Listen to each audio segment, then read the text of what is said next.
मिला था। कपड़े इतने सारे जमा हो गए, ये कुछ धो भी लिए हैं और कुछ मशीन में डले हुए। ये इतने सारे कपड़े जब तो अभी आई हूँ, बच्चों को मैंने दवाई पिलाई है। दवाई पिलाने के बाद कुछ सो गए हैं, कुछ अभी सोने की तैयारी कर रहे हैं। सुबह स्कूल है बच्चों का, तो बस इसके साथ ही फिर मैंने ये 4 टमाटर लिए थे, छोटे साइज़ के थे, तो इनको फिर मैंने चॉप करके साथ में डाल दिया। हमारे यहाँ ये मिर्ची सादा पसंद करते हैं हम लोग, बहुत अच्छा बनता है। सादा सा सालन है, कुछ भी इसमें ऐसे कोई मसाले नहीं है, बस वही टमाटर प्याज।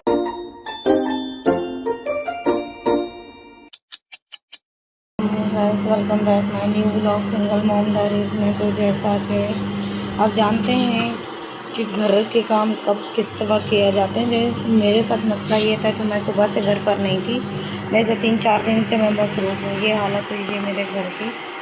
तो अभी आई हूँ तो ये मशीन लगाई हुई है मैंने यहाँ कपड़े धोने की। रात के 12 बज रहे हैं, तो मुझे दिन में टाइम नहीं मिला था। कपड़े इतने सारे जमा हो गए, ये कुछ धो भी लिए हैं और कुछ मशीन में डले हुए। ये इतने सारे कपड़े जमा हो गए। तो ये हालत हुई भी है किचन की, जो कि अभी पानी बहुत कम आ रहा है। सिर्फ कपड़े धोऊंगी क्योंकि सुबह मुझे 9 साढ़े 9 तक फिर से निकलना है काम के लिए। तो ये देखिए पानी आ रहा है अभी। तो अभी आई हूँ, बच्चों को मैंने दवाई पिलाई है। दवाई पिलाने के बाद कुछ सो गए हैं, कुछ अभी सोने की तैयारी कर रहे हैं। सुबह स्कूल है बच्चों का, तो बस इसी वजह से कि कपड़े बिल्कुल नहीं थे पहनने के। मेरे खुद के सारे मैले हो गए थे, बच्चों के मैले हो गए थे, सबके कपड़े मैले हो गए थे। तो सोचा आज ही धो लेती हूँ क्योंकि 2-3 दिन से नहीं टाइम मिल रहा। ये अभी तक खाना तक नहीं खाया, खाना वैसे रखा हुआ है। और ये बर्तन भी अभी धोने, ये सारे बर्तन गंदे रखे हुए हैं। तो बर्तन सब धो के फिर बर्तन शायद सुबह धोऊंगी। अभी सिर्फ और सिर्फ कपड़े धो के फिर सो जाऊँगी। कपड़े बहुत सारे हैं, ये बेडशीट पड़ी हुई हैं सारी, बहुत सारे कपड़े हैं। तो कपड़े धोते हैं, उसका दुआ किया करें मुझे अल्लाह ताला और हिम्मत दे, कुव्वत दे, ताकि मैं अपने बच्चों को अच्छे से पाल सकूँ और अपने घर के काम बाहर के सब खुद कर सकूँ, किसी को बोलने की ज़रूरत ना पड़े। बस दुआओं की बहुत ज़रूरत रहती है। आप लोग प्लीज़ मेरे लिए दुआ क्या करें, मेरे बच्चों के लिए क्या करें। तो गैस अभी रात के बज रहे हैं 2:30। अभी लाइट चली गई थी, तो लाइट आई है काफ़ी देर के बाद, 1:30 बजे लाइट आई। अभी नींद से इतना बुरा हाल हो रहा है कि सर में दर्द हो रहा है। ये देखें, इस तरह कपड़े सारे घर में ही लटकाए हुए हैं।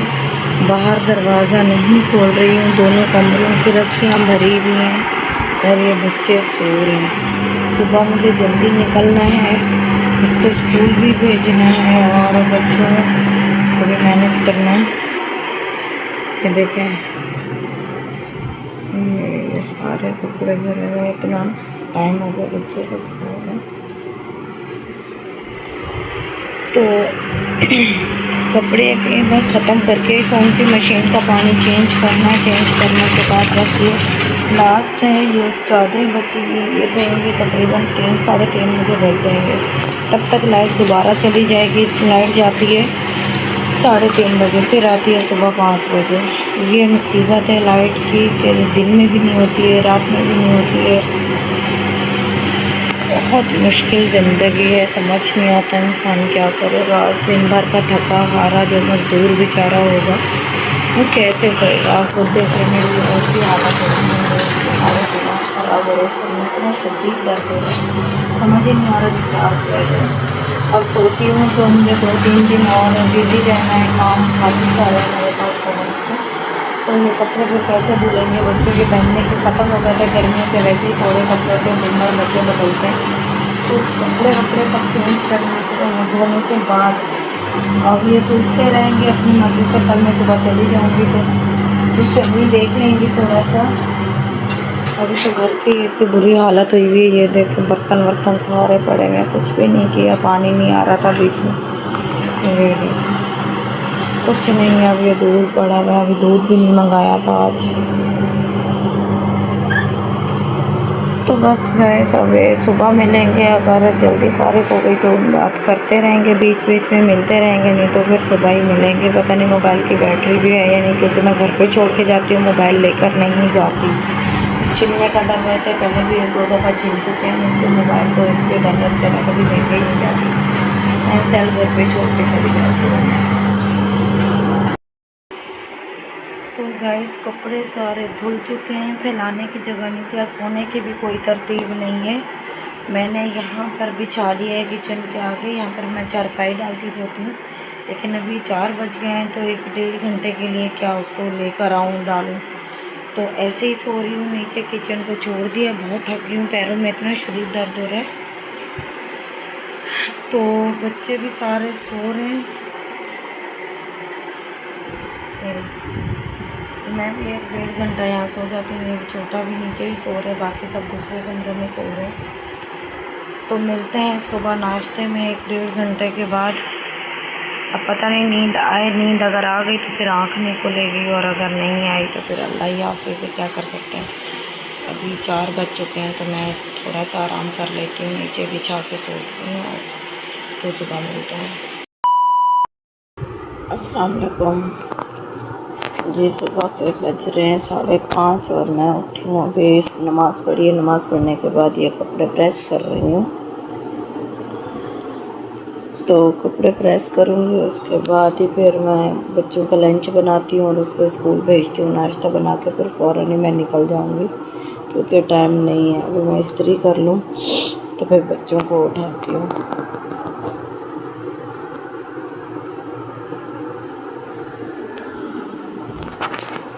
ये हालत हो रही है मेरी, नींद के मारे बिल्कुल आँखें से फट रही हैं मेरी, दिल ही नहीं चाह रहा कोई काम करूँ, लेकिन कर रही हूँ, क्या करूँ, मजबूरी है।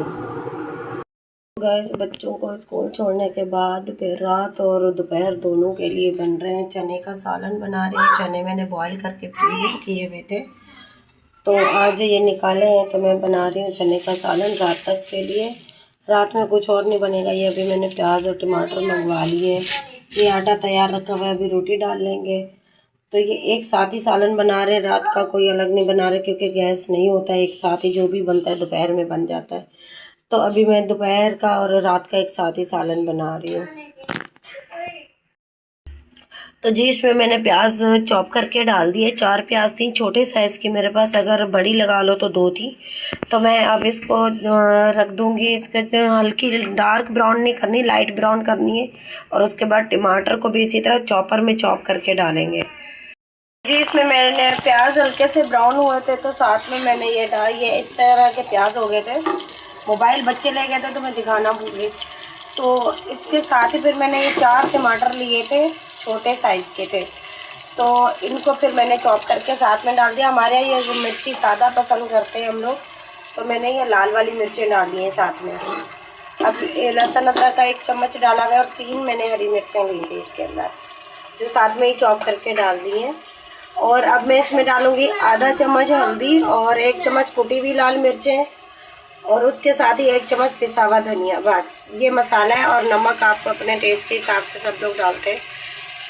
जी ये सालन बनकर तैयार हो गया। ये इस तरह का सालन है, ये देखो, ये बहुत अच्छा बनता है। सादा सा सालन है, कुछ भी इसमें ऐसे कोई मसाले नहीं है, बस वही टमाटर प्याज नमक मिर्च और हल्दी से बना हुआ है। ये बहुत अच्छा बनता है। चने खुद ही घुल गए हैं, मैंने इनको कुछ भी नहीं किया है, बहुत ज़्यादा गले हुए मेरे चने थे। तो गैस चला गया है, कुछ रोटियां ये देखें बनी है, कुछ नहीं बनी है, तो चूल्हे बंद हो गए हैं। और ये सालन शुक्र है बन गया था जल्दी से, अभी इसको चूल्हे से उतार दिया है मैंने। तो जी हम खाते हैं खाना, फिर मिलते हैं। गाइस दोपहर का खाना हम लोगों ने खा लिया था, उसके बाद थोड़ा सा सो गए थे, असर मगरिब पढ़ी और अभी उठे। मगरिब पढ़ने के लिए असर के लिए उठी थी मैं, क्या बोल रही हूँ। तो गाइस उस वक्त मैंने चने का सालन बनाया था, तो उसमें नाश्ता किया था, घर का काम वाम करके। फिर दोपहर में जोर पढ़ के हम सो गए थे, फिर उठे, असर पड़ी। असर पढ़ने के बाद थोड़े से और काम थे, कुछ लोग आ गए थे, उनके साथ बैठे रहे, गपशप की, और फिर वो चले गए। अभी मगरिब की नमाज़ पढ़ ली, लाइट नहीं थी, तो फ्रीजर की सारी कूलिंग जो थी वो पिघल चुकी थी, तो मैंने सोचा इसको साफ़ ही कर लो। वैसे भी मेरी नीयत थी इसको साफ़ करने की। तो अभी ये पिघला हुआ है ये सारा, ये देखिए पूरी बर्फ़ बनी हुई है। ये जो आपको कलर नज़र आ रहा है रेड रेड, ये सारा वो चुकंदर का कलर है। डब्बा शायद किसी वजह से लीक हो गया तो उसका ये कलर निकला हुआ है। तो अभी इसको साफ़ कर लेते हैं और इसमें दोबारा से चीज़ें सेट कर देंगे जब चीज़ें सारी सेट हो जाएंगी, क्योंकि सारा यहाँ निकला हुआ है, कुछ भी समझ नहीं आ रहा कौन सी चीज़ कहाँ है। ये सब चीज़ों को मसाले लगे पड़े हैं, यहाँ पर ये फ़िश पड़ी हुई है और ये खीर है, तो ये सब मलाइयाँ, ये सारी चीज़ें पड़ी हुई हैं। अगर ये देखते हैं कितना खा सकते हैं। ये चिकन के डब्बे रखे हुए हैं जो तैयार करके रखते हैं, कोई आ जाए तो फ़ौरन ही पकानी होती है। तो अब ये सारा कुछ वापस सेट करेंगे, जितना पक सकता था पक चुका है और ये अभी इतना नहीं खाया जाएगा, कोई भी नहीं खाता, अभी पके हुए भी इतने सारे सालन पड़े हैं। तो अब यहीं पर ये जो है फ्रिज साफ़ करके चीज़ें सेट करने के बाद ही कोई और काम करूँगी, क्योंकि अभी गैस आ नहीं रहा तो दूध नहीं बॉयल कर सकते। तो बाकी है दूध का काम, रोटियां भी काफ़ी रखी हुई हैं, तो खाना आज और कोई नहीं बनेगा। ये साफ़ हो चुकी है फ्रिज अच्छे से, इसमें सेटिंग हो चुकी है, सारा सामान जो है मलाइयाँ पीछे रख दिए, चिकन का जितना काम नहीं था ये सारे ये सब नाश्ते का सामान होता है। इसमें कबाब है, नगेट्स हैं और ये भी हाफ डब्बा है मलाई का भी फुल हो जाएगा। ऊपर खजूरें इसके रखी हैं। ये सुबह चने वाला सालन है जो कोई नहीं खा रहा, फ्रीज़र में डाल दिया जो बच गया था। तो अब ये फ़िश रखी हुई है, इसको मसाले लगे हुए हैं, ये मलाई बोटी है और नीचे ये सारी चिकन आ गई है, कलेजी है, चिकन है, ये सब। तो इसके ये जो ऑरेंज वाला डब्बा है इसके अंदर रखा हुआ है और बिहारी बोटी है साथ में, और ये जो है सरसों का साग है इसके अंदर, और इसके अंदर जो रखा है स्पॉन्ज है जूस के लिए। तो ये सब हो चुका है तकरीबन, किचन यहाँ से साफ हो चुका है और अभी दूध उबलने रख दिया, गैस आ रहा है हल्का हल्का। तो ये अभी फ़िश फ्राई होगी तो ये खा लेंगे हम लोग, बाकी सब रख दिया है और बाकी रह गया ये सब काम, तो ये अभी करना है। अब नीचे ये देखें इतना गंद मच गया है सारा। ऐसे ये नीचे बैठ के मैं कर रही हूँ अलमारियाँ सेट। अलमारियों की हालत हो गई थी बुरी, ये देखें ऐसी हो गई है, तो समझ नहीं आ रहा कौन सा कपड़ा खाएं। ये लोग निकालते हैं जब बच्चे तो इसी तरह निकालते हैं। और ये ऊपर सारे कपड़े फैले हुए हैं और उसके बाद ये सारे कपड़े फैले हुए हैं, ये देखें, और ये भी नीचे कपड़े हैं। तो इनको सारे को सेट करना है, तय करना है। कल मैंने अपनी सिलाई मशीन निकाली थी, बहुत अरसे के बाद उसको सेट किया। उसको सेट करने के बाद आज किए मैंने थोड़े से अपनी बच्चियों के कपड़ों की कटिंग, और उनको बैठ के सीऊँगी तो इंशाल्लाह ताला वो आपको पूरा दिखाऊँगी। इतना ज़्यादा सीना नहीं आता, लेकिन यही होता है कि सिलाई से बचने के लिए बच्चों के घर के कपड़े सादे सादे सी लेते हैं। बच्चे भी सो गए, काम उनका खत्म हो गया, बच्चे खुद सो गए, खुद सोने की तैयारी कर रहे हैं। तो मिलते हैं नेक्स्ट ब्लॉग में, तब तक के लिए अल्लाह हाफिज़। दुआ में याद रखिएगा, लाइक और शेयर कीजिएगा।